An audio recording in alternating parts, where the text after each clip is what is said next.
Olá pessoal, muito boa noite. Deixa eu só fechar o áudio aqui.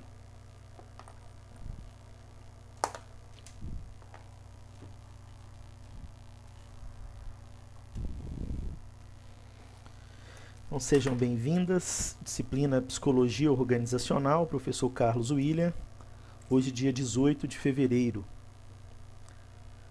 Deixa eu compartilhar minha tela aqui com vocês.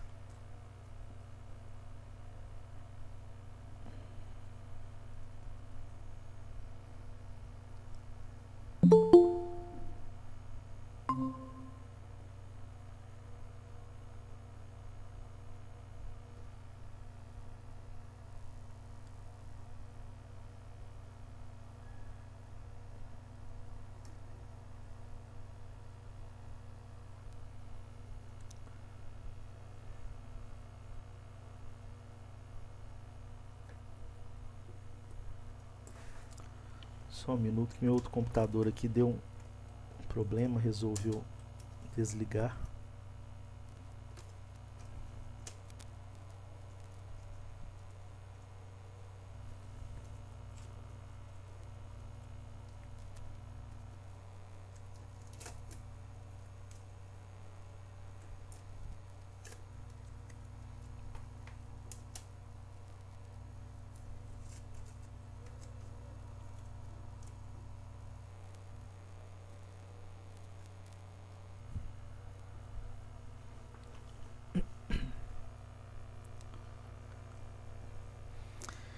Bem, pessoal, vocês estão conseguindo visualizar a minha janela aí? Que eu compartilhei, porque não estou conseguindo ver em função do outro computador. Estão conseguindo? Sim, professor. Beleza, obrigado. Então, até reiniciar o outro computador aqui, eu vou...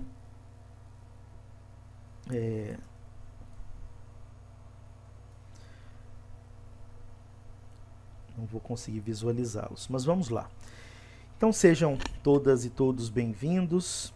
Disciplina Psicologia Organizacional. Dando continuidade, pessoal, o que é que nós estudamos na mesma aula 7, só que no encontro anterior? Nós estamos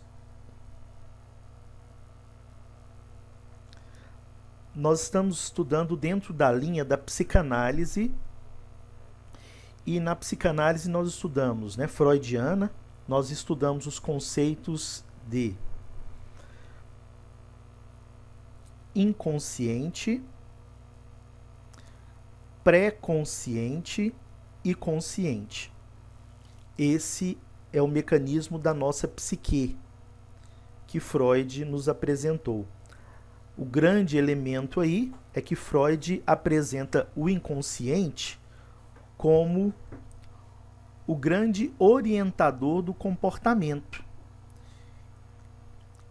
Algo que nós não temos acesso conscientemente. Ele se manifesta de várias formas e nós não temos a consciência da sua origem, não é uma ciência exata, não tem como você dizer, olha, esse comportamento aqui, ele advém exatamente deste ponto da sua infância que foi reprimido e está dentro do seu inconsciente. Então você pode ter possibilidades de caminho, mas não é uma ciência exata. Na próxima aula, nós iremos avançar um pouquinho mais na psicanálise e nós vamos também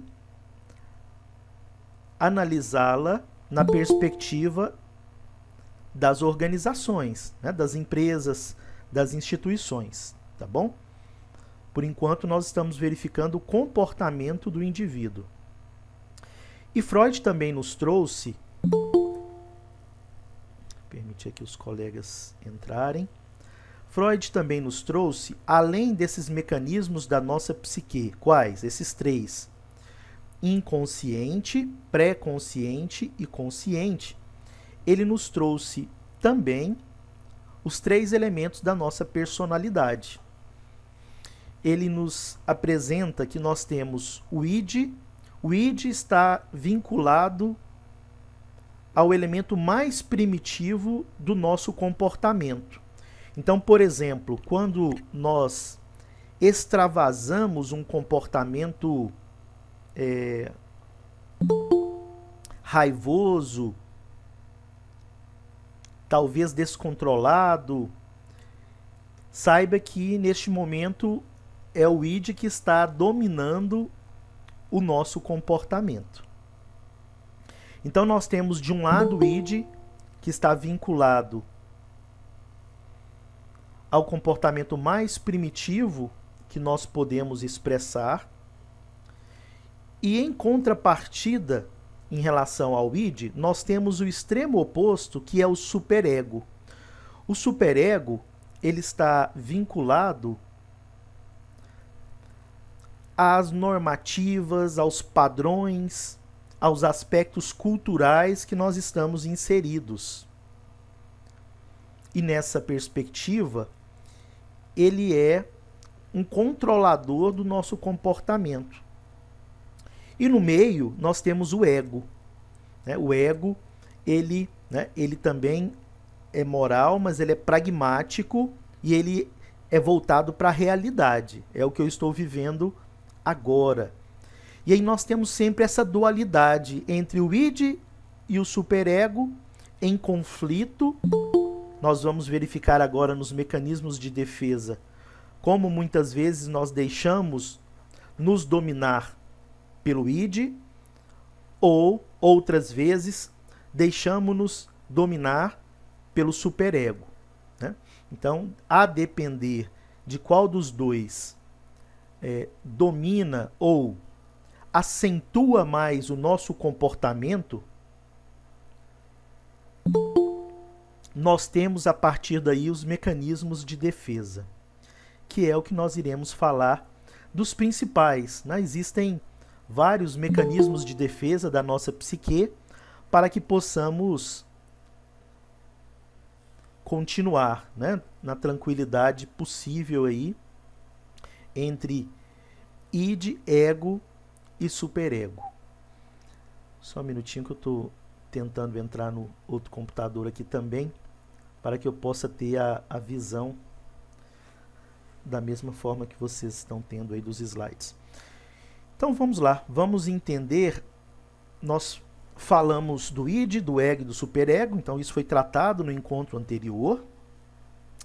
E também falamos que nós temos a necessidade de equilíbrio e de levar em consideração o contexto. Então podemos dizer que parte do que nós somos vem da própria natureza humana, ou seja, o que é isso, Carlos? O meu lado mais instintivo, mais ligado aos comportamentos primitivos, e outra parte do nosso comportamento advém da moral, da cultura que nós temos na nossa sociedade. A depender de que seio familiar você se desenvolveu, qual religião você construiu a sua moral, e nós temos a necessidade de equilíbrio destas duas pontas, entre os dois egos, que é o id e o superego. E aí nós temos no centro o ego, que é o equilíbrio entre estes dois. E aí nós falamos na aula passada que às vezes o que é comportamentalmente considerado como inaceitável em determinada cultura, em outras já o é, já é considerado adequado, já é considerado aceito.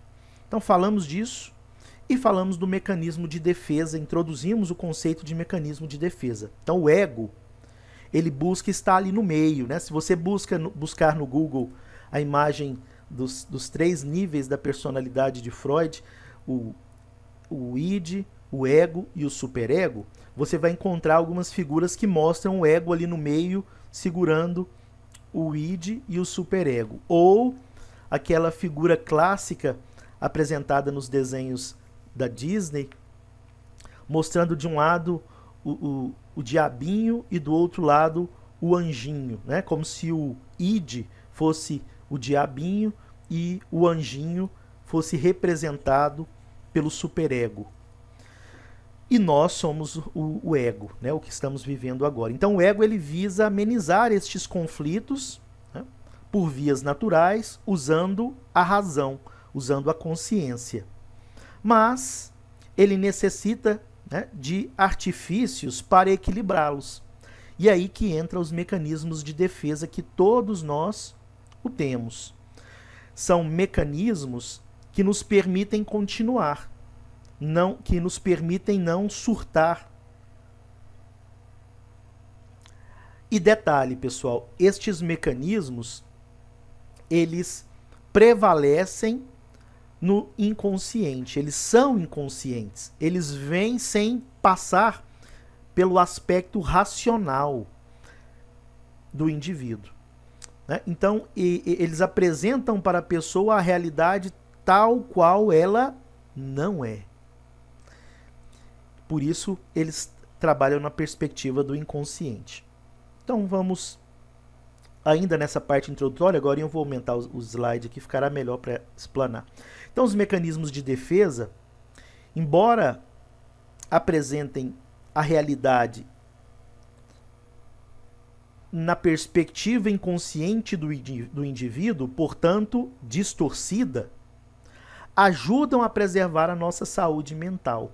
Por quê? Permite, é como se fosse um amortecedor dos conflitos de id e superego.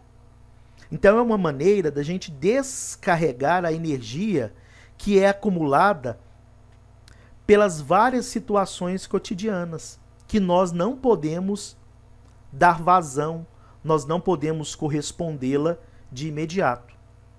Por que que nós não podemos? Porque os valores morais nos impedem desta manifestação. Carlos, e o que isso tem a ver com empresa, com organização? Tudo, né? Tudo. Porque se nós observarmos o ambiente empresarial, é um ambiente em que a emoção, ela muitas vezes não é bem-vinda. As organizações, só nos últimos anos, teoricamente,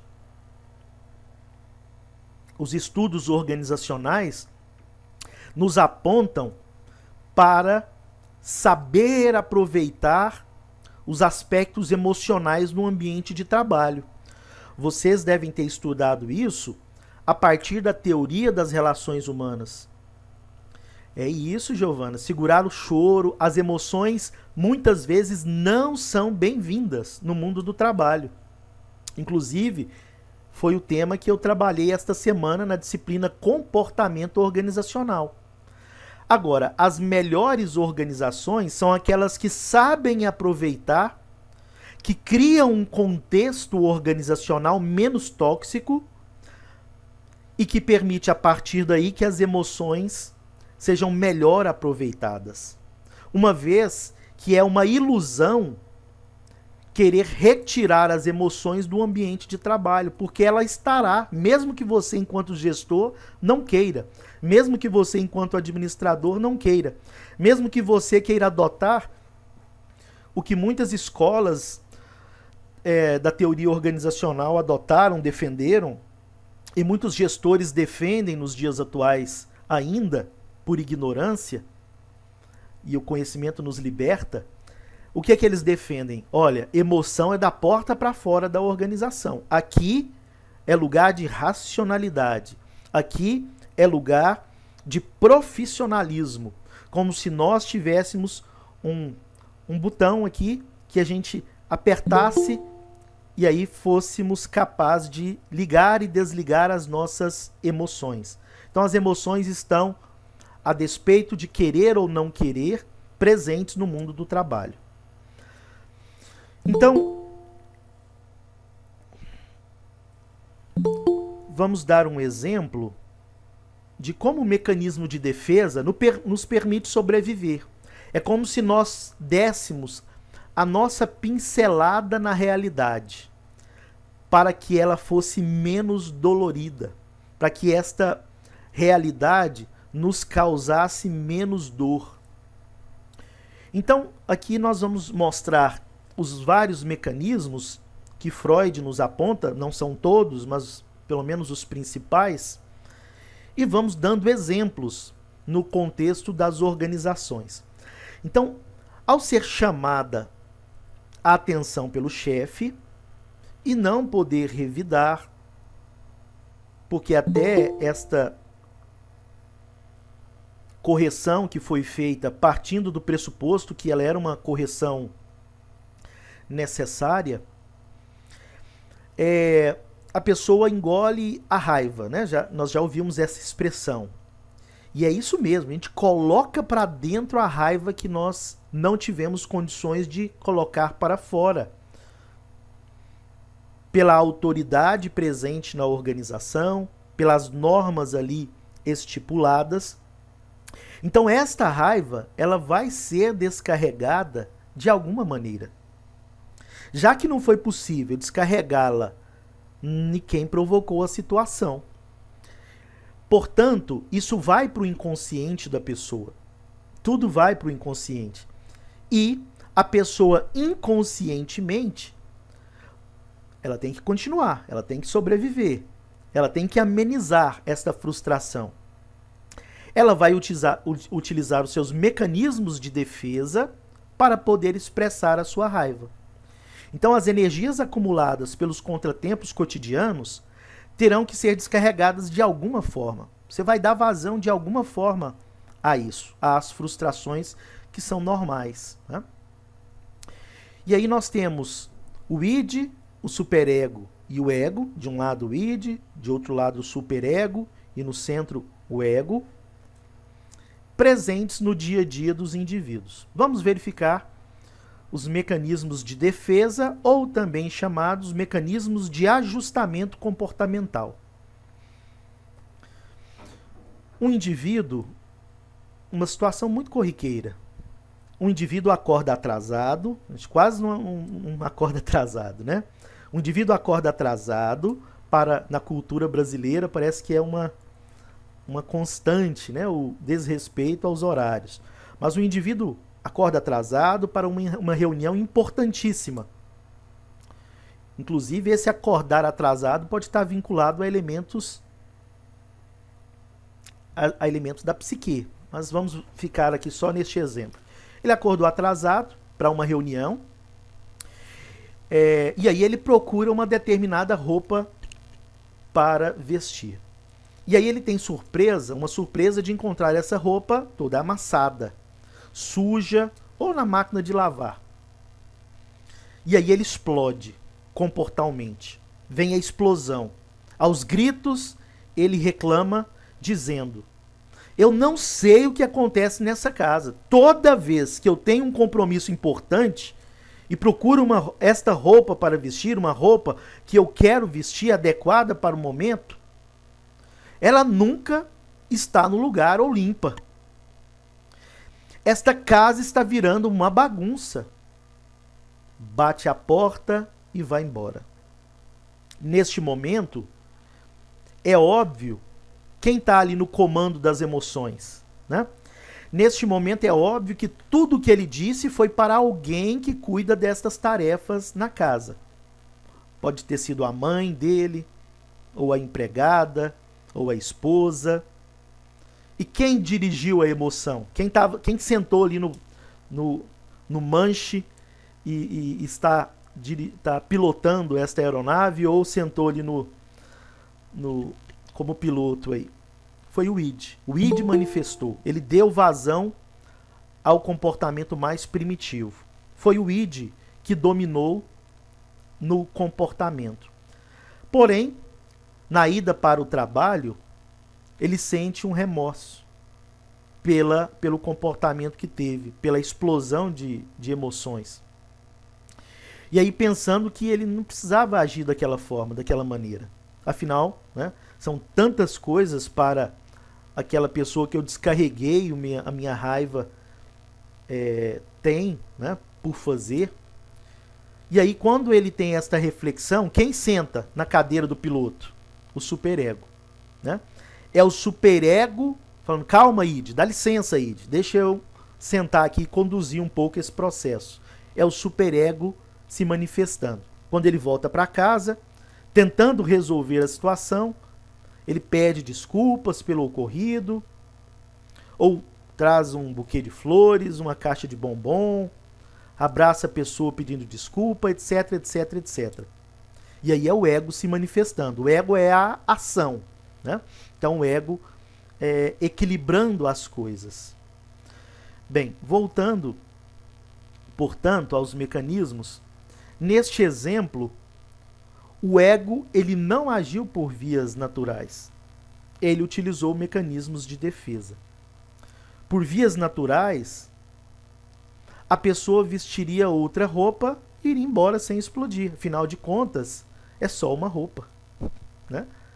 Afinal de contas, não era para tanto. Agora, com ou sem o uso dos mecanismos de defesa, é importante que o ego esteja sempre no comando da personalidade.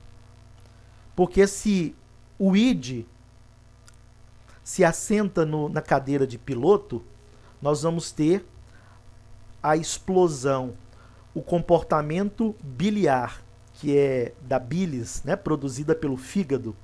Então é o comportamento explosivo. Por outro lado, o comportamento recalcado pelas normas da sociedade, que é do superego. Portanto, é importante que o piloto seja o ego, porque ele vai equilibrar nem tanto recalque e nem tanto emoção primitiva. Então, os mecanismos de defesa apontam como ocorrem as emoções dentro das organizações e como as resistências às mudanças são formadas. É importante nós entendermos que existem mecanismos maiores, mais fortes do que o racional. Às vezes, eu, enquanto consultor organizacional, quantas vezes tive que ter habilidade comportamental e não técnica para conduzir um projeto de consultoria. Porque este projeto de consultoria muitas vezes não passava apenas por ter o melhor método, não passava apenas por ter o melhor caminho, a melhor metodologia, as melhores ferramentas para apresentar, mas passava pelo comportamento. Por isso a importância de entender a história, né, o contexto, para que possamos melhor conduzir os projetos nas nossas organizações. Quais são os mecanismos de defesa que iremos estudar agora?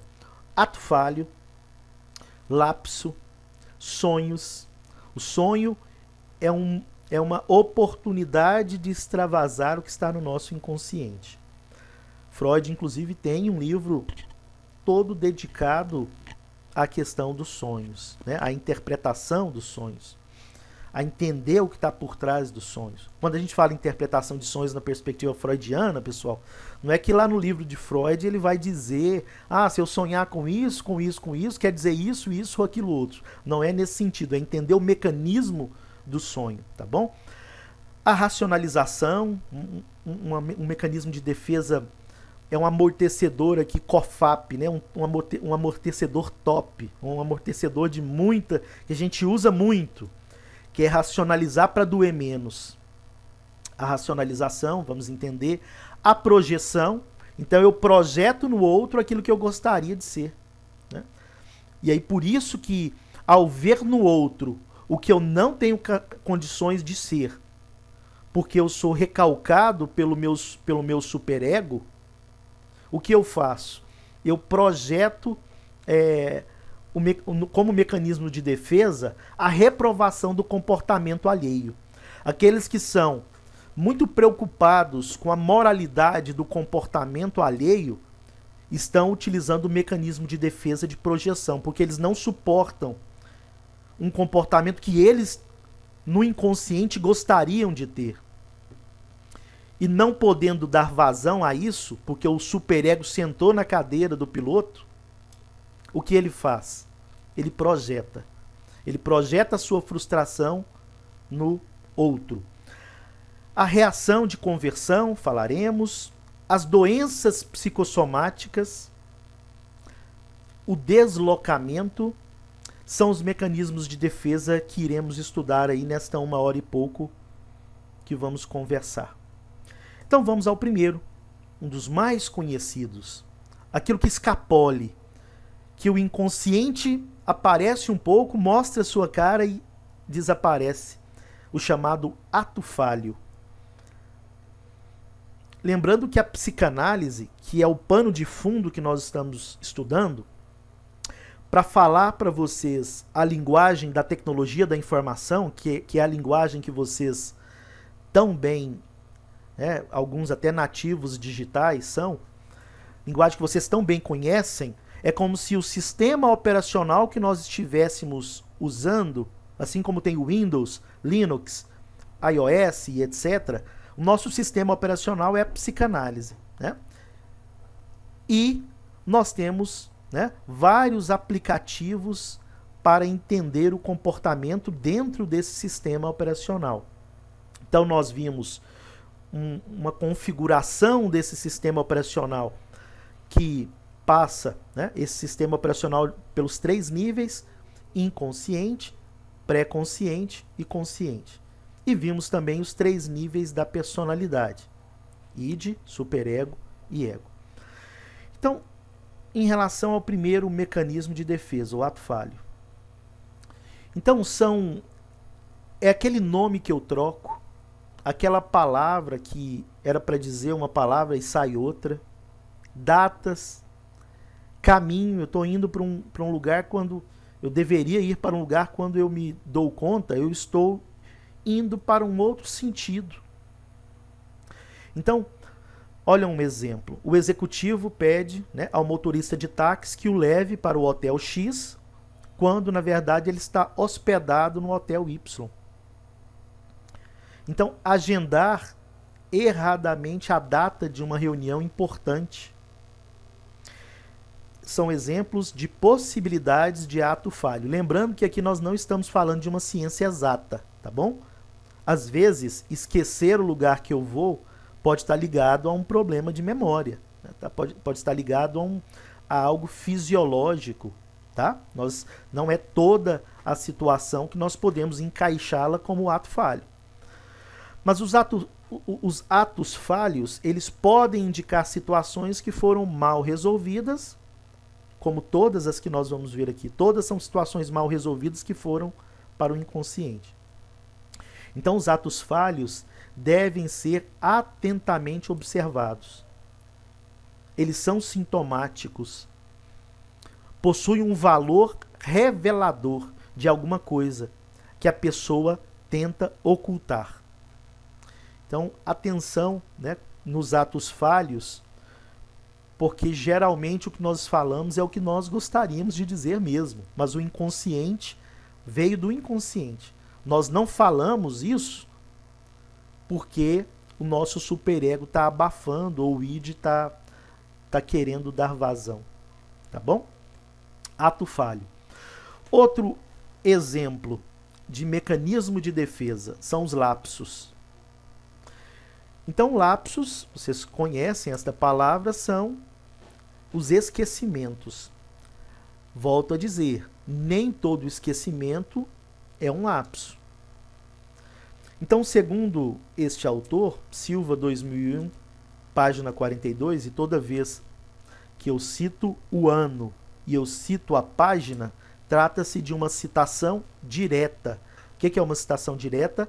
Tal qual o autor escreveu. Então, o que Silva diz? Os lapsos são esquecimentos involuntários, inconscientes, e podem significar algum tipo de problema com objeto esquecido. Por exemplo, o contabilista esquece de publicar o balanço de um grande cliente que o incomoda muito.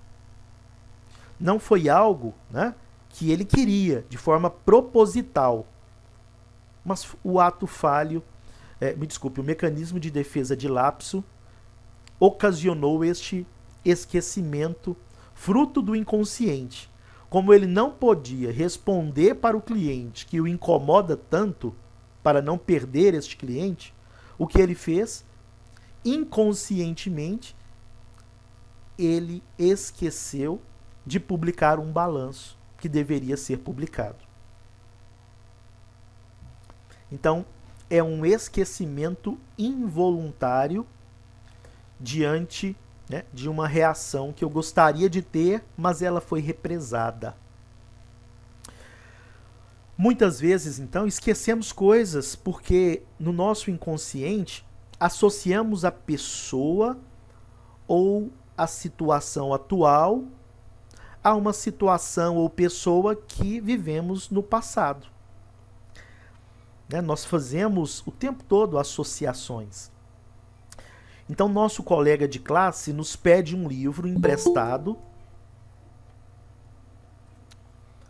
e nós esquecemos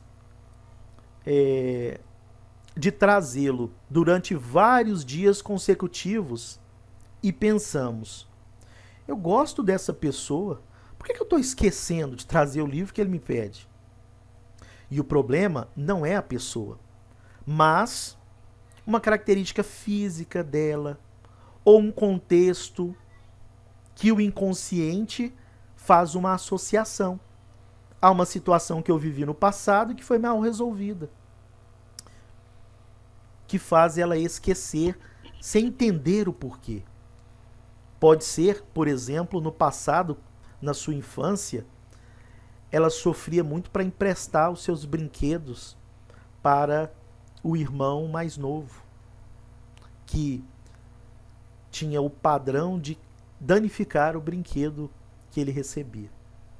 Então, há traços do passado que marcam o presente e que nos levam a cometer estes lapsos e nos fornecem indícios de que existem coisas dentro de nós que não foram bem trabalhadas. Por isso, a importância da terapia. A terapia é um ambiente para trabalhar isso. Por meio do quê, Carlos? Porque como vai abrir a cabeça e vai entrar no inconsciente? Por meio da fala. A fala nos cura. E esse é o caminho da cura pela psicanálise. Um grande amortecedor que nós temos de id e superego são os sonhos. Os sonhos constituem esse momento de extravasar o inconsciente. Então, durante o processo de sono, ocorrem os sonhos. E nem tudo que sonhamos conseguimos lembrar. Mas é o momento em que o inconsciente se reorganiza, coloca as peças no lugar. E neste reorganizar, talvez por falta de espaço, claro que eu estou falando aqui de uma forma metafórica, ele acaba liberando muitos produtos que estão sob seu controle, que você não suporta ficar segurando o tempo todo. Então, a maioria dos conteúdos dos sonhos, para se manifestar, ele não vem explicitamente, ele precisa vir camuflada. Pois o sonho, ele realiza os desejos do id. Lá o id está tranquilo. Que não são aceitos pelo superego se fosse na vida real. Então, na vida real, eu não tenho condições de realizar tal desejo e eu realizo no sonho. Lá no sonho, eu dou vazão a isso para que eu possa continuar. Porque isso pode tornar a existência torturante. Então, no sonho, mecanismos de defesa do ego, né? A pessoa realiza desejos sem se comprometer. Então ela, na maioria das vezes, não se lembra do sonho, assim como os outros não têm acesso aos seus sonhos. Então é um ambiente de proteção, é um ambiente que você está livre para ser o que o id quer ser, ou o que o superego reprime tanto. Então as imagens camufladas que aparecem nos sonhos, que são aí relatadas quando lembradas, são chamadas de conteúdo manifesto. Então o conteúdo manifesto é a parte que nós lembramos do sonho. São as cenas do sonho que nós conseguimos lembrar. Então anotem isso. O que é o conteúdo manifesto? São as cenas do sonho que nós conseguimos nos lembrar. Então, por trás do conteúdo manifesto de um sonho está o seu controle latente, tentativa de controle, que é a interpretação do que está por trás, do que foi sonhado, das imagens, do cenário, do contexto, que, né, se obtém em geral pela interpretação psicanalítica. Então, o psicólogo, o psicanalista, o psiquiatra são profissionais da área da saúde capazes, pela sua formação, de dar uma interpretação a esses sonhos, né, de poder ajudar a encontrar possibilidades, caminhos, não numa razão matemática, tá bom? Não é numa perspectiva matemática que a incógnita se revelará. Mas, a partir das falas, das lembranças, do mecanismo de defesa que é apresentado, os caminhos são mais fáceis de serem interpretados. Então, os sonhos são mascarados, camuflados, e por trás deles estão vários conteúdos aí do inconsciente que nós não conseguimos compreender. Então é necessário também a terapia para que você possa entender o porquê de um sonho recorrente. Aí você vai falando, aí você vai falando da sua infância ou de algum contexto e você consegue fazer um link entre o que você sonha e o que você viveu, né? Ou que você tentou esconder. Então, exemplos de sonhos em que as imagens são lembradas, né, o conteúdo manifesto, mas o verdadeiro significado não é o que está apresentado no sonho, tem algo mais profundo por trás. Então, um contabilista que foi demitido por suspeita de fraude, então ele foi demitido de uma empresa porque ele tinha uma suspeita de fraude. Ele começa a trabalhar numa nova empresa e aí ele começa a ter pesadelos com pessoas que o perseguem.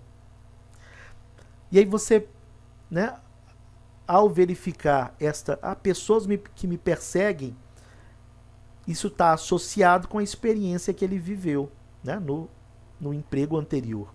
Então ele tem este mecanismo de defesa no sonho. Porque muitas vezes ele interpreta que esse mecanismo de defesa foi fruto de uma injustiça e etc. Então, numa discussão com o chefe, o assistente não consegue revidar. E aí o que ele sonha à noite? Com um jovem socando uma pessoa mais velha. Então, como ele não teve condições de revidar, né, o que ele estava vivendo no momento, o mecanismo de defesa, através do sonho, permite que ele dê vazão. De forma clara? Não. De forma camuflada. Ali ele às vezes nem consegue lembrar o rosto das pessoas. Ele só tinha a ideia, a impressão que era um jovem e que era uma pessoa mais velha. Mas ali tem um símbolo por trás, que era a vazão do desejo que ele tinha de estar fazendo isso com o chefe que tratou-lhe tão mal numa discussão. Tá? Outro mecanismo de defesa muito utilizado é o da racionalização. Então, o ser humano adora racionalizar. O que é a racionalização? É a utilização de justificativas, de desculpas que são socialmente aceitáveis pela lógica que foi construída, que a pessoa dá aos outros. E principalmente a si própria, para comportamentos que foram motivados aí pelo id. Então, Winnicott, ele fala que graças a esse artifício, os pretextos são considerados razões, e assim o indivíduo se tranquiliza. Então ele passa a explicar o porquê teve tal comportamento. E ao explicar, ele acalma a si próprio e a outro. Então o seu uso do quê? Da racionalização, reduz o sentimento que ele tinha de culpa. E faz com que a pessoa mantenha por ele, né, o autorrespeito. Pessoas, empresas, governos usam a racionalização o tempo todo. Porque algumas decisões que nós tomamos são duras para a nossa psique. Talvez alguns de vocês, nós temos 24 pessoas na sala, na verdade 23, porque eu estou com 2 contas logadas. Eu não sei quantos de vocês já passaram pela experiência, por exemplo, de demitir um colaborador. E talvez conhecer o contexto de vida deste colaborador, que esta demissão pode gerar a este colaborador uma dificuldade financeira grave, né? Diante do contexto econômico que nós vivemos. E isso afeta a psique de muitas pessoas, né? Imagine CEOs, então, que demitem aí numa caneta 200, 300 pessoas. Então isso tem um peso. Eu me recordo de um líder religioso, em uma palestra na área de gestão, que ele dizia de uma executiva, de uma grande CEO, de uma multinacional aí, importante nos Estados Unidos, que ela entrou em uma depressão profunda depois da seguinte situação. Ela tinha um colaborador, né, ali da sua equipe, e ela pediu, porque ela tinha esquecido uma pasta de documentos, que esse colaborador fosse até um dos escritórios, um dos andares do escritório da empresa, da multinacional, para buscar essa pasta, porque era necessária para a reunião, para o que estava acontecendo, e esse colaborador foi lá. A empresa, a multinacional, que ela era CEO, ela era responsável por uns 10 andares deste prédio. Era dessa empresa. E nós estamos falando de um dos prédios da Torre Gêmea. O rapaz foi lá, né? Teve aquele atentado terrorista e ele faleceu. Claro que, né, racionalmente seria necessário aí, você pode tentar racionalizar dizendo que as coisas têm que acontecer, não foi propositalmente, né? Você jamais, não foi algo proposital, mas foi algo que esta pessoa não conseguiu superar até um outro acontecimento tão marcante quanto, né? Que é a dificuldade de liberar o perdão, né? Até a si próprio, perdoar a si próprio, que é algo também difícil. E aí ela entrou numa depressão, emagreceu, saiu do emprego, embora tivesse um status de CEO importantíssimo. E aí ela teve uma oportunidade de se encontrar com uma jovem que era a irmã deste jovem que faleceu ao atender o pedido que ela fez, e dizendo que a família a perdoava, que eles sofreram muito, assim como ela está sofrendo, mas que todos sabem que não foi algo proposital, né? Que ela tinha um propósito maior do que esse, enfim. E aí ela conseguiu se reestruturar de uma forma psíquica e retornar à sua atividade. Hoje ela é CEO da principal empresa do mundo na venda de diamantes, e ela participa de um encontro de CEOs que participam de uma determinada religião cristã, são evangélicos, né? Vou citar, e aí eles têm o compromisso aí de trabalhar essa questão espiritual com outros CEOs também que entram em depressão, e ela tem um lugar de fala muito interessante pelo que ela viveu. Então, voltando aqui, o uso da racionalização torna, ou é uma tentativa para tal, reduzir o sentimento de culpa. E ele é utilizado, volto a dizer, por muitos. Então o exemplo abaixo, ele aponta um pouco como as pessoas criam esta argumentativa, usam as desculpas para se convencerem de que seus atos não foram praticados por impulso, pelo id, né? Por exemplo, as empresas. Para a empresa sobreviver ao mercado, as dificuldades do mercado, elas precisam cortar gastos, por isso nós vamos demitir vários funcionários, vamos aumentar os preços dos produtos para aumentar a qualidade. Por não admitir que buscam aumentar os seus lucros, muitas empresas usam esta argumentativa, né? Usam tais justificativas.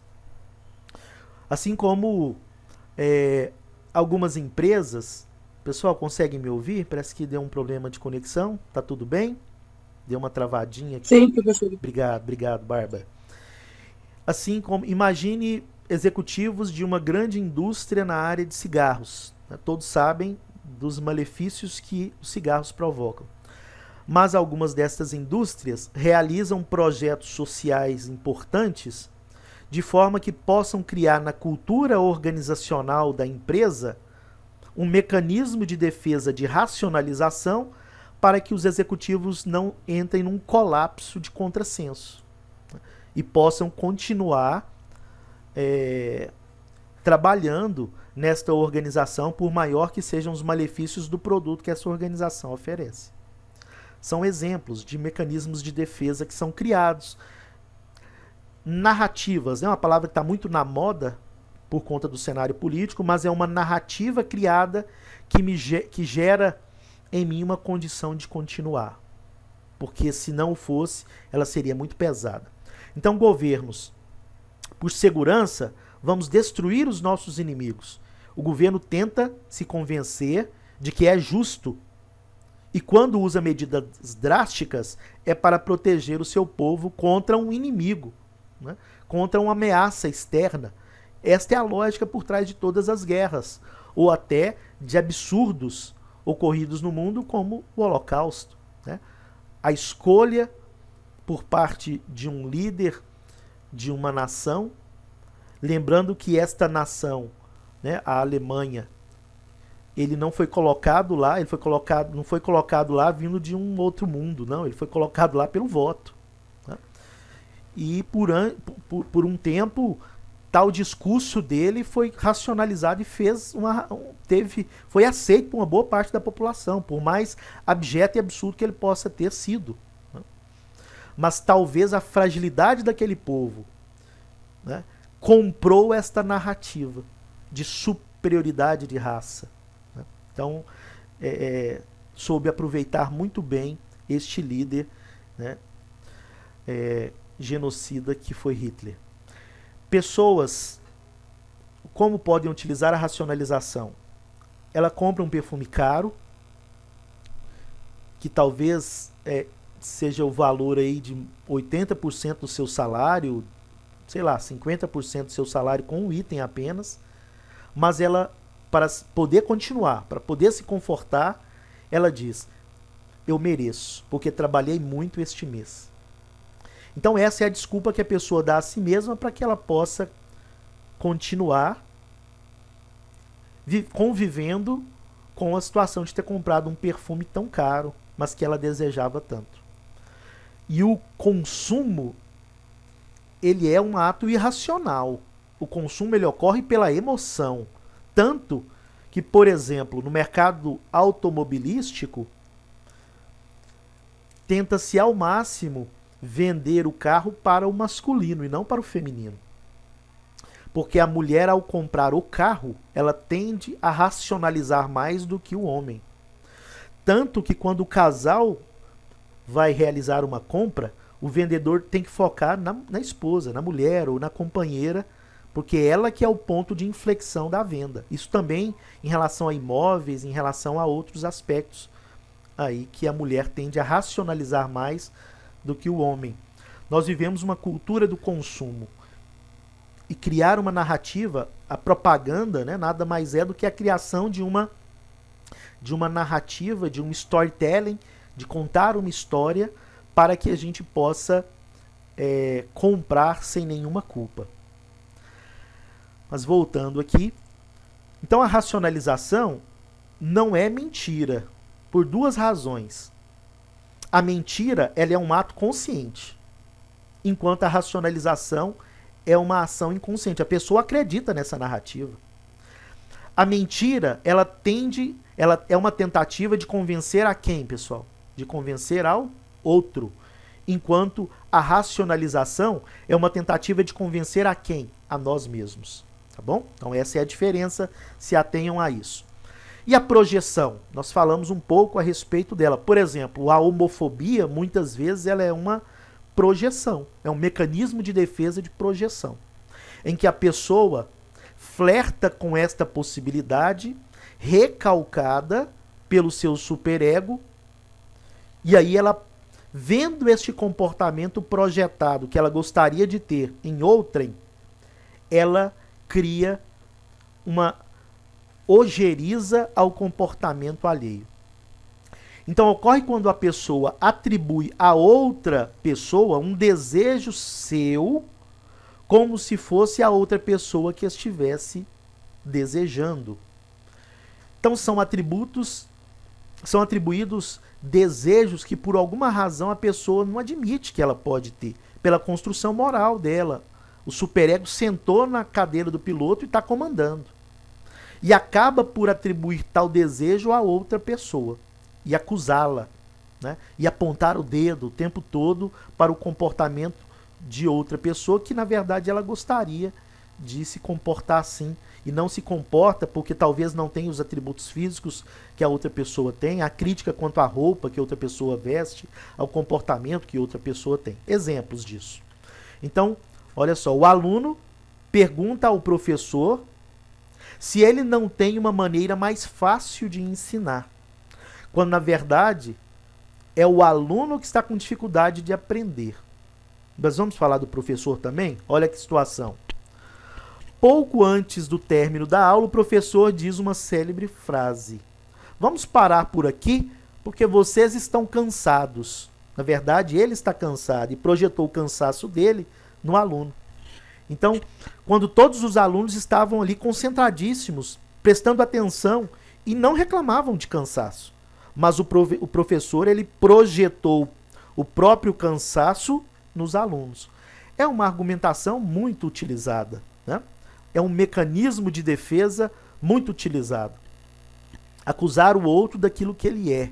Inclusive, é uma estratagema de argumentação, né?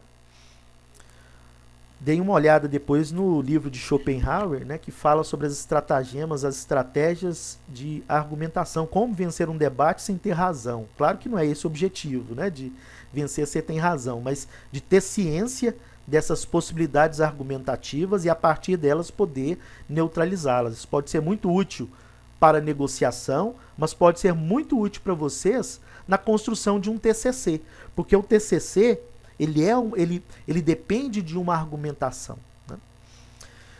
Estudem livros de argumentação. Isso é muito importante na profissão do administrador, em qualquer profissão, na verdade. Exemplos de projeções. Continuando.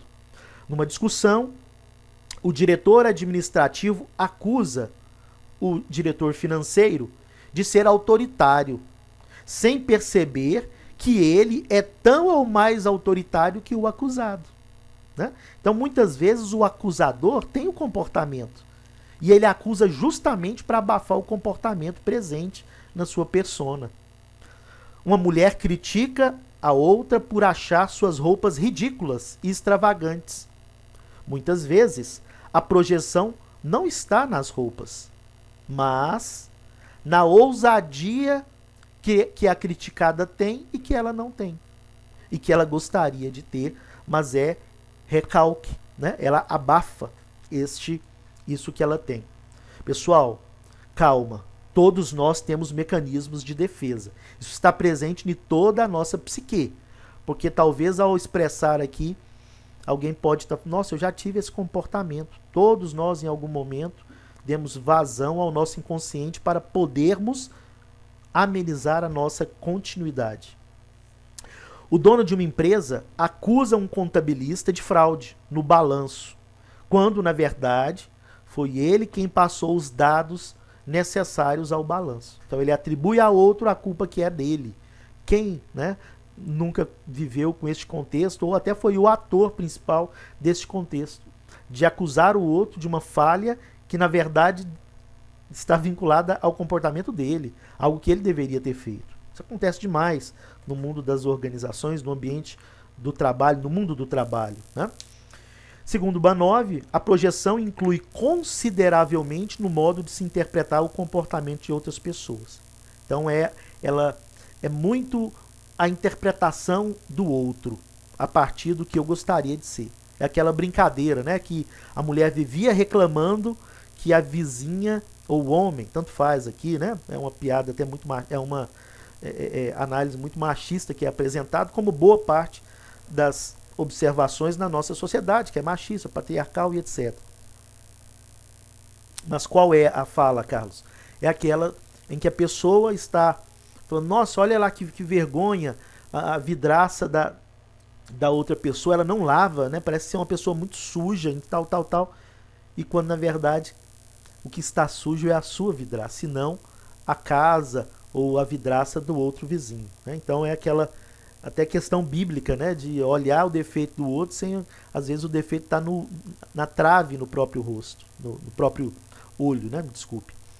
Então é perigosa em várias situações, porque distorce a realidade, né? É a realidade que eu criei. Por isso que eu digo que as cores que nós queremos dar ao mundo é o mecanismo da projeção e os outros mecanismos de defesa também. É uma interpretação do mundo para que eu possa continuar melhor.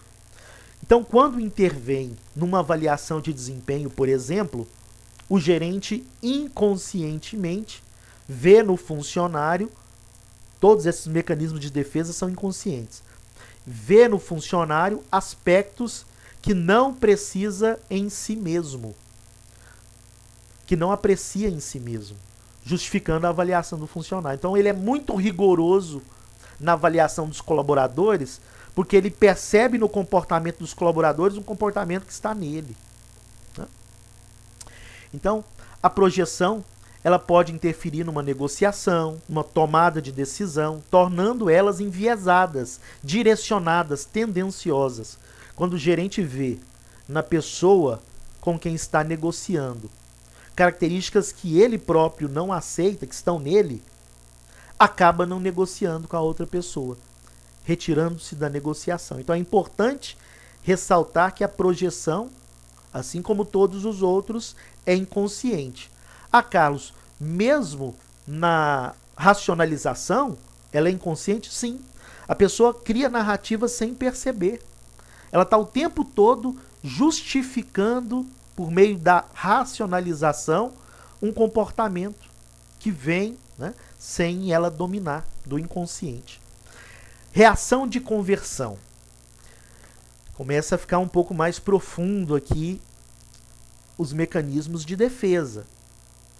Perceba que aqui o mecanismo da psique começa a interferir na fisiologia do nosso corpo, a materializar no corpo.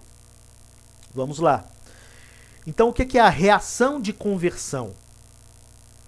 Muitas vezes, o conflito entre os dois extremos e o ego ali no meio, que é o conflito do id, um extremo primitivo, superego, do extremo moral, ele manifesta-se em sintomas físicos. Então, na reação de conversão, a pessoa apresenta vários sintomas, mas a doença não existe fisicamente, né? Muitas vezes, o fenômeno religioso analisado, algumas curas religiosas analisadas sobre o olhar, sobre a lente da ciência da psicologia, nada mais é do que uma reação de conversão. Foi algo que a pessoa somatizou. O que é somatizar? Coloca no corpo, traz para o corpo algo que é psíquico e que talvez lhe impedia, por exemplo, de andar, né? E algumas sessões de cura religiosa, em que pela fala, pela oração, pela indução ali feita em conjunto, pela sintonia entre o líder religioso, que representa uma autoridade, e a pessoa que somatizou este conflito que ela vivia no seu corpo, ela consegue se libertar desse processo. Então, na reação de conversão, a pessoa apresenta vários sintomas, mas a doença não existe fisicamente, né? Não tem uma razão para ser. Ela não tem uma infecção para aumentar a temperatura do corpo. Ela não encontra uma razão para a cabeça doer. Então, o conflito entre essas duas forças, quais? Id e superego, vai se transformar em um sintoma físico, ou seja, materializar-se, sai do mundo das ideias e vai para a carne. Então é uma dor de cabeça, um distúrbio digestivo. Para os jovens que gostam, né, daquele cantor de rap americano, no Super Bowl, inclusive, ele fez um gesto ajoelhando-se, levantando o punho, contrário ao racismo, chamado Eminem. E uma naquele filme que ele projetou e da música Lose Yourself, se eu não me engano, que o projetou também no cenário do rap, mostra, né, aquela ansiedade antes da apresentação que lhe causa o vômito. O vômito não é causado ali por uma situação efetivamente fisiológica. O vômito ali ele é causado, a náusea ela é causada pelo conflito entre o id e o superego, entre a psique, e faz com que ele somatize e leve essa emoção para o corpo. Porque não é dissociado, né? Somos um conjunto. Então, que eu falo a psique e o corpo. Então, na reação de conversão aparecem todos os sintomas possíveis. Mas, quando você vai analisar de forma laboratorial, em testes, exames médicos, em ressonâncias magnéticas, etc., não acusam nada, não encontram nada.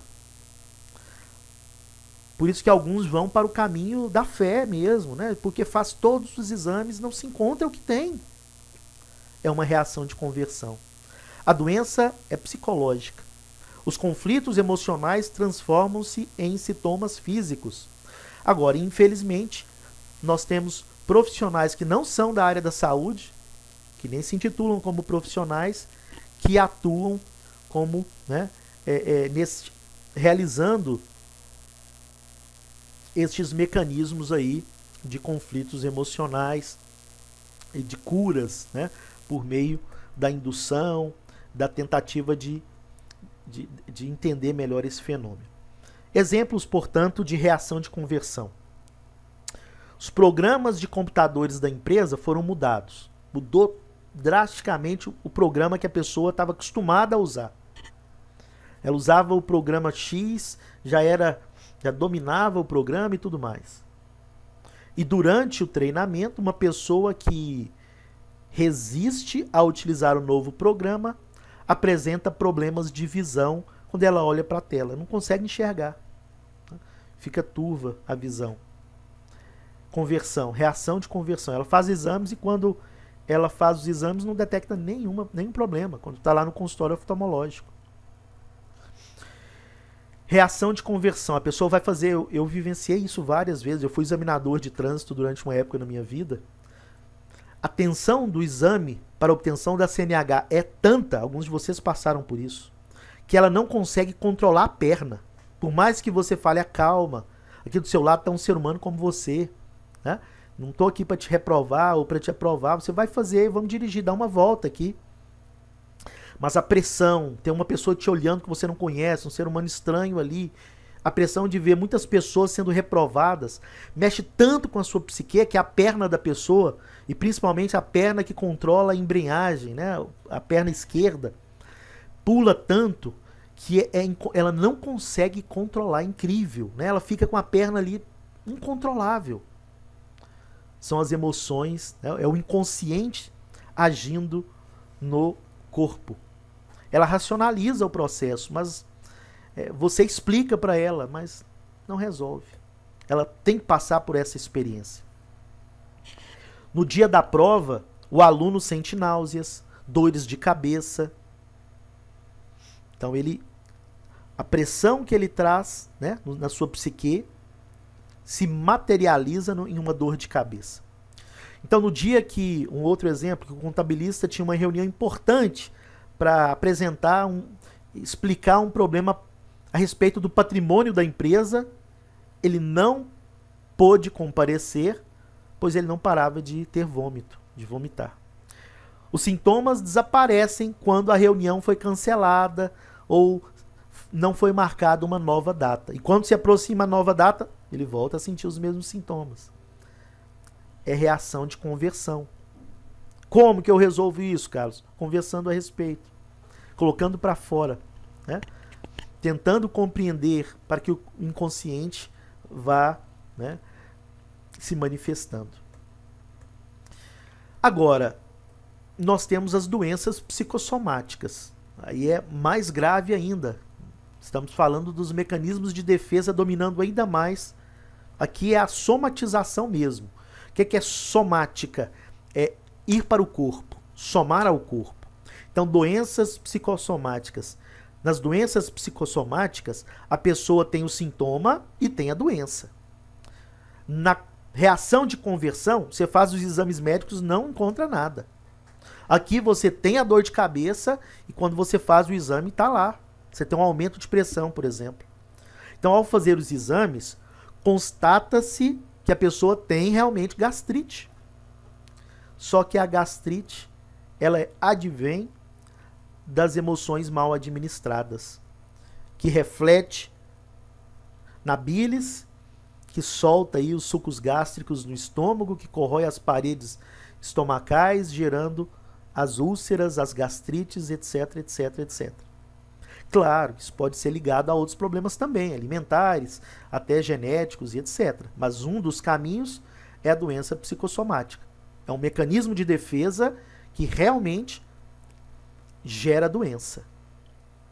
Então, com tanto estresse, com tanta responsabilidade, psoríase é um exemplo claro disso. Aquelas manchas que aparecem no corpo em períodos de estresse. Principalmente nesses períodos de alta emoção, de alta pressão, explodem aí, né? O termo não seria explodir, mas é o que me veio. As manchas que antes não tínhamos, ou a vermelhidão na pele, etc, etc. Então, com tanto estresse, responsabilidade, cobrança, o contabilista desenvolveu uma gastrite. Muito comum, né, nos dias atuais, desenvolve uma ansiedade manifestada, né? Então ele passa a ter, desenvolve um descontrole da pressão sanguínea. Quantos e quantos problemas na sociedade moderna que nós vivemos, na sociedade acelerada, são causados pelo não controle das nossas emoções. Por isso, pessoal, o sucesso do indivíduo, que também é relativo, para alguns é ter paz, para outro é ter bens materiais, etc, etc, né? Podem não ser excludentes um ou outro. O que eu quero dizer é que a régua do estresse, a régua do sucesso é individual. Você pode até medi-lo, mas com a sua régua, a partir dos seus parâmetros. Mas não depende apenas da intelectualidade, do quociente intelectual. É por isso que também é necessário o emocional, o quociente emocional, né? O que é tão bem retratado pelo livro de Daniel Goleman, Inteligência Emocional. Vale a pena a leitura deste livro. Deslocamento. Quem quiser, manda um e-mail que eu compartilho com vocês. Outro mecanismo de defesa, o deslocamento. O que é isso? É a satisfação modificada dos impulsos e desejos. Então, estes impulsos e desejos são adaptados ou transformados em algo socialmente aceito, que não vão comprometer a pessoa nas esferas sociais, dos meios sociais que ele participa, na empresa, na família, na religião, no culto que ele professa. A pessoa pode deslocar tanto o objeto de desejo para um outro, quanto a ação que ele gostaria de fazer para uma outra ação, né? Então a pessoa faz um deslocamento. Exemplos. Então, após uma discussão com o chefe, eu vou te dar um exemplo de um mecanismo de defesa de deslocamento que nós criamos quando eu prestei consultoria a equipe prestou consultoria numa empresa que vende calçados aqui na cidade de Goiânia. Era na época maior, não sei se ainda é, não desenvolvo o projeto lá há bastante tempo, mas era a maior da região. Vou falar agora deste exemplo, mas vamos citar alguns aqui antes. Então, uma discussão com o chefe, o subordinado não pode revidar. Mas assim que o chefe saiu, o subordinado dá um soco na mesa. O funcionário, ele satisfez o desejo, o impulso que ele tinha de gerar agressão. Só mudou o objeto da agressão. Ele não podia gerar agressão no chefe e deu um soco na mesa quando o chefe saiu da sala. Então, isso é um mecanismo muito presente no dia a dia. O vendedor ficou muito tempo tentando convencer o comprador por telefone que tomaria providências quanto aos problemas encontrados com o produto. Embora tivesse deixado claro que resolveria o problema, o comprador, irritado, o agredia por palavras. Na área de vendas, né, é muito comum, né, o cliente às vezes empoderado aí pela dinâmica do mercado, pela concorrência do mercado, acha que tem o direito de agredir, né, o vendedor. O vendedor, ele não pode retrucar, né? Não pode perder aquela venda. Ele tem que ter um controle emocional fantástico. Venda é controle emocional. E aí ele, ao desligar o telefone, ele soca o telefone. Ou ele joga o celular na parede. Ou ele dá um chute na mesa. Quando na verdade ele gostaria de fazer tudo isso com o cliente. Na empresa em questão, era Flávio Calçados. Sobraram lá do estoque alguns sacos de box. E um desses sacos que sobrou, nós colocamos numa loja. E lá o vendedor, ele passava e podia utilizava algum momento para dar uma descarregava naquele saco de boxe e depois voltava, né? Aí no campus nós também tínhamos, né, lá na área, não sei se vocês chegaram a ver, tinha um saco de boxe lá, que era bom para poder alterar o deslocamento. É um mecanismo de defesa, né, para você poder extravasar isso. Lembram daquele episódio também da Disney, né? Tem muito de comportamento por trás do lúdico, do desenho. Os desenhos do estúdio Disney, né? Da Disney, boa parte dos desenhos são verdadeiros tratados psicológicos. E um destes desenhos mostra o Pateta, que ao entrar, ele é um cidadão exemplar na sociedade, ou seja, altamente dominado pelo superego. Ele não permite nem um fio de cabelo dele estar fora do lugar. Ele é o senhor padrão. Ele construiu um personagem a partir da sua psique para ser aceito na sociedade, que que cabe na moldura de um estereótipo que ele criou. Então ele cria na sua mente que para ser aceito na sociedade ele tem que ser desta determinada forma. Mas a psique não aguenta, né? O superego aí está dominando totalmente o processo. Sentou na cadeira de piloto. O que ele faz? Pois é, Lorena. O que ele faz? O que o Pateta faz? Quando ele entra no carro, ele se transforma. Ele sai e se transforma no senhor volante. E ali ele dá vazão ao id. Sai o superego e entra o id. E aí ele sai como um louco no trânsito. Uma atitude clara de deslocamento. O trânsito é uma atitude clara de mecanismo de defesa de deslocamento. A pessoa, diante das outras frustrações que ele é incapaz de dar vazão, de resolver, de tratá-las, de recebê-las de uma forma mais saudável, ele extrapola esta vazão no trânsito. Então ele não aceita ser ultrapassado, porque ele já é ultrapassado em muitos lugares da vida e aqui ele não vai deixar, né? Então ele se sente injustiçado na vida e aí ele desloca isso para o trânsito. A Lorena fala, né? As pessoas poderiam aderir a essa ideia e colocar sacos em toda a parte, postes, estradas, lojas, etc, etc. A verdade, Lorena, é que nós temos os nossos sacos de bater, né? Nós temos que verificar se não estamos utilizando no local inadequado, né? Utilizando o outro como um saco de bater. Insatisfeito com a nota, o aluno pega a prova e amassa, quando inconscientemente ele gostaria de amassar o professor, né? É um mecanismo de defesa, é o deslocamento. Como tratar isso, Carlos? E aí é tentar trabalhar as emoções, né? Entender o que está por trás disso. Porque está por trás disso é um resultado pífio. Por trás do resultado pífio está talvez uma metodologia inadequada de estudo, né? O choro, né, Thaís, faz parte. Tem pessoas que não sabem, né, não aceitam chorar. Por quê? Porque ele cria... Aí nós temos que ver os estereótipos que nós criamos para sermos aceitos, né? Então ele cria no seu ideal para ser aceito na sociedade, no seu imaginário, que a pessoa não pode chorar. E aí ele não chora. E às vezes ele não vive o luto, não vive a dor, não vive uma série de processos que ele precisava viver. Nós vivemos uma era, Thaís, Lorena e demais colegas, em que o sofrimento não é aceito. Né? Que, ó, o vizinho tá assistindo alguma música aí, ó. Inclusive eu acho que é do Eminem.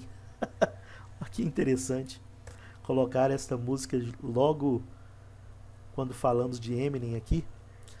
Então, a Lorena colocou, digo no sentido de pessoas que saem de casa com a intenção de tratar mal as pessoas, aí toda vez que a pessoa lança uma palavra maldosa, oferece um saco para ela. Ah, entendi, Lorena, entendi. E nós temos que nos portar claramente e não sermos esse saco de pancada, né, do outro, né? Então isso é importante. Compreendo perfeitamente o que diz, Lorena. É importante isso mesmo. É aquela... Deixa eu fechar aqui que meu vizinho começou o sextou mais cedo. Então, pessoal, percebam que destes mecanismos de defesa que estão presentes. É igual aquela propaganda, né? Eu tenho como se eu tivesse uma bola, né, que eu vou carregando e eu tenho que jogar essa bola de raiva em outra pessoa e o outro vai jogar no outro e outro. É uma corrente. E aí nós temos que blindar o nosso emocional, porque se nós formos, né, levar nessa mesma toada do toma lá da cá, o adoecimento psíquico será ainda mais presente, né? Yasmin diz que se cala, né? Não, eu me calo se tenho alguma emoção, seja ela tristeza, raiva ou estresse, e explodo quando tudo junta. E em algum momento a gente vai explodir, né, Yasmin? A psique vai dar vazão. Não dá para você guardar, porque nós temos um limite de repositório. A nossa psique não tem como comprar mais espaço na nuvem.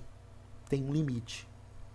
Então o gerente descarrega sua raiva, batendo com toda a força o teclado, ou dá um tapa na mesa, após um comando mal sucedido, ou desconta na porta e por aí vai. Então é muito usual o deslocamento. É muito usual. Depois de uma discussão com o fiscal, o contabilista satisfaz seu impulso de agredir o fiscal, dando um murro na mesa após a saída do fiscal. Na área pública isso acontece muito, né? Até colocaram, para tentar minimizar este fenômeno, colocaram a lei que diz que agredir servidor público no exercício da função é um crime. O funcionário amassa o copo de café quando ouve comentários desagradáveis de seu gerente. Na verdade, ele gostaria de amassar o gerente. E por aí vai. Poderíamos ficar aqui um bom tempo dizendo destas realidades. Isso, abusados, né, Bárbara? Então, muitas empresas têm colocado meios de extravasar, de deslocar. Programa de qualidade de vida. Já ouviram falar, né, do PQV nas empresas? Então, por exemplo, instala um grupo de mindfulness. Às vezes, antes de iniciar a aula, principalmente presencialmente, nós precisamos de uma sessão de mindfulness, porque a gente carrega tanta coisa do ambiente, né? O trânsito foi difícil, o dia com o chefe foi difícil. Às vezes não é que o aluno não quer entender a aula, não, né? Às vezes não é que o aluno não queira aprender, professor, né? É porque você não é o centro do universo, professor. Existem outras coisas. Talvez você não tenha noção da vida que esse aluno está vivendo, do estresse, da pressão que ele passou naquele dia, né? E aí nós temos que ter os mecanismos, às vezes, de deslocamento. Por que a empresa cria um programa de meditação, que é o Mindfulness? Mindfulness é trazer, né, esse momento de meditação, tirando a questão da religião. Então não é uma meditação, é Mindfulness. Porque muitas vezes nós não vivemos o presente. E o Mindfulness é trazer para o presente. Muitas vezes nós vivemos no passado. E viver no passado causa depressão. Muitas vezes nós vivemos no futuro, e viver no futuro traz ansiedade. O que nós temos que viver é aonde conseguimos viver. Aonde nós conseguimos viver e modificar o presente, no presente.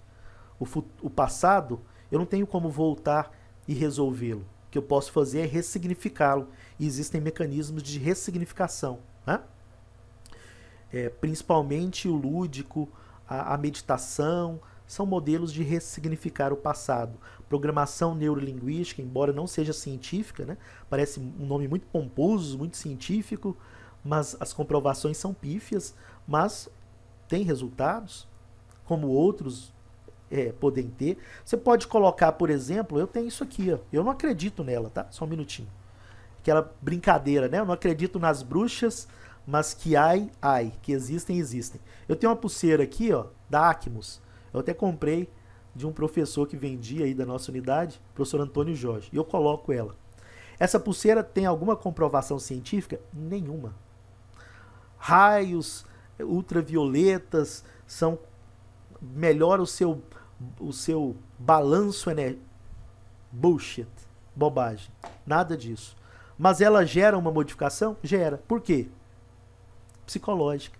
É indução. Da mesma forma que se eu colocasse o cipó mágico ao redor do seu pulso e falasse, olha, isso é comprovado que as pessoas que usam este cipó mágico, o antes e o depois, elas aumentam a força em 30%. Aí eu faço um teste antes do cipó e depois de colocar o cipó em você, mágico, dourado, um valor módico de R$150, ele é traçado pelos calungas da região norte do estado de Goiás, uma região magneticamente comprovada. Não tem comprovação nada disso que eu estou dizendo, mas eu falo, coloco, e aí você aumenta a sua força realmente. Por quê? Porque você acredita nisso. A psique tem muita força, né?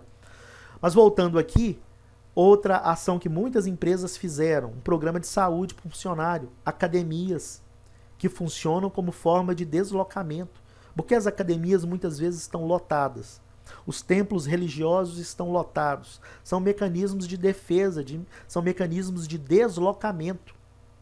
Eu sou uma pessoa que não me relaciono socialmente e quando eu vou para a religião eu consigo encontrar na sociedade que é tão desunida, que é tão afastada uma das outras. Olha aí, Lorena, exemplificando claramente isso, né? A empresa tem. Por quê? Porque ela é boazinha? Não, porque se o trabalhador cuidar da sua saúde, ele também vai cuidar da sua psique e vai produzir mais. Isso é comprovado. Então essas academias funcionam como medidas paliativas contra a pressão do dia a dia, o estresse. Evitando, por exemplo, a síndrome de Burnout, que é o esgotamento psíquico, que afeta tantas profissões, e uma das mais afetadas é a docência, né? Porque a docência não desliga do trabalho, né? Ela tem um trabalho antes, durante e depois.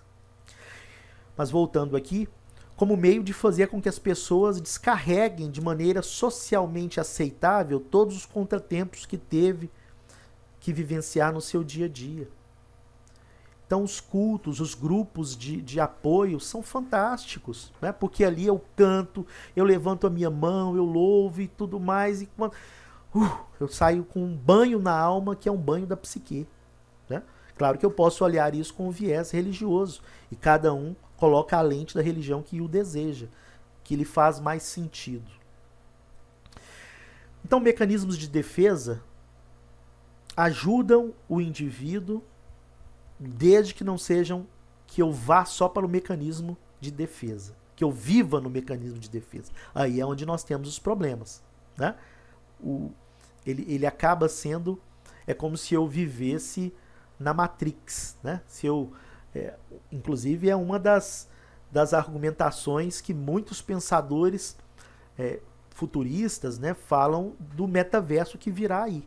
Muitas pessoas vão querer viver mais no metaverso do que na realidade, porque a sua realidade é muito mais dolorida, é muito mais difícil.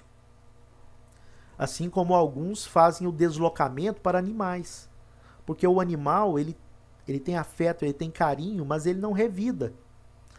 O sistema psíquico dele é limitado, embora o emocional seja, ele é muito evoluído, né? Ele consegue nos ganhar facilmente. Então, eu me desloco. Tem problema gostar dos animais? Claro que não, isso é fantástico.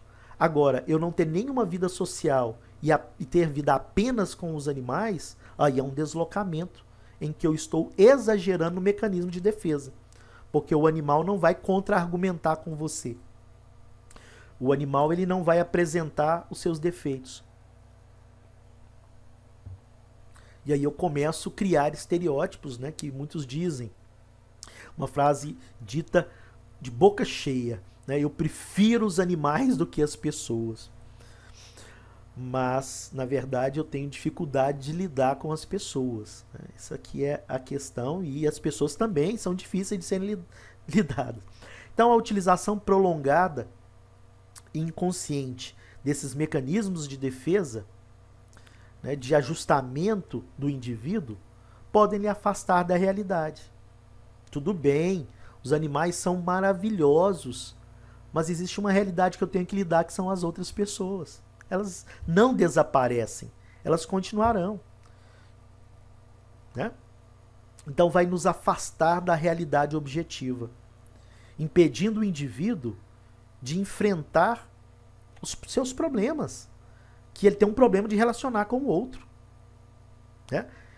E o ego vai basear-se no princípio da realidade, mas ele vai usar mecanismos de defesa, que é uma realidade na cor que eu quero dar.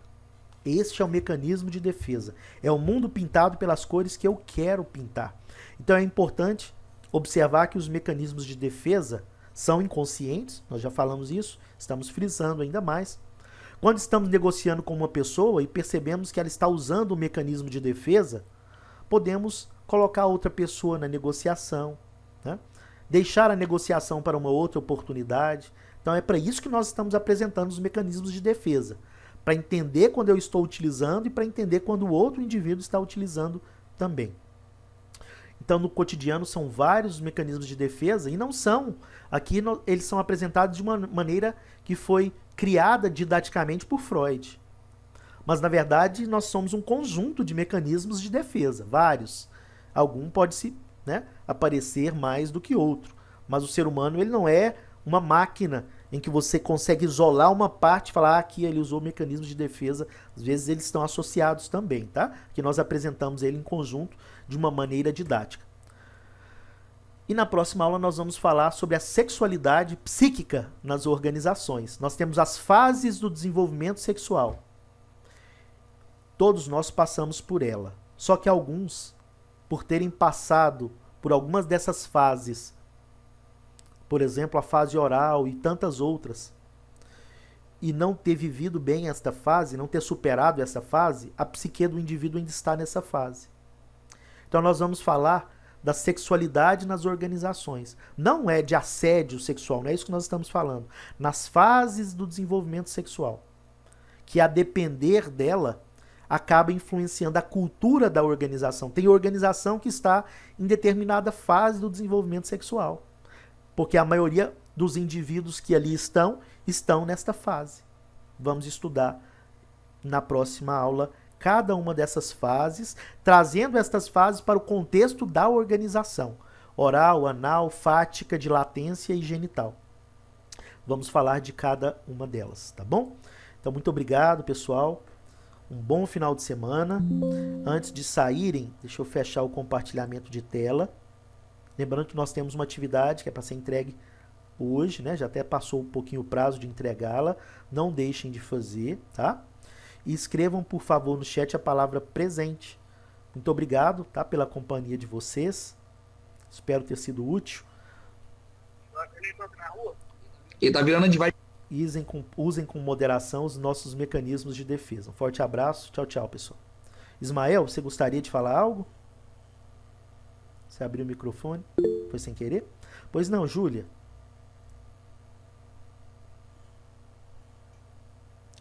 Júlia? Obrigado, Will Weasley. Um bom final de semana também. Até a semana que vem, se Deus quiser. Júlia, você levantou a mão? Acho que foi sem querer. Tá bom. Então é isso, pessoal. Um forte abraço aí. Boa aula na sequência e um bom descanso a todos. Não esqueçam de escrever presente aí, tá?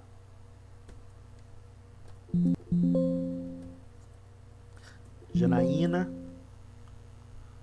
Escreveu presente, tá aqui. Ismael. Vou colocar aqui.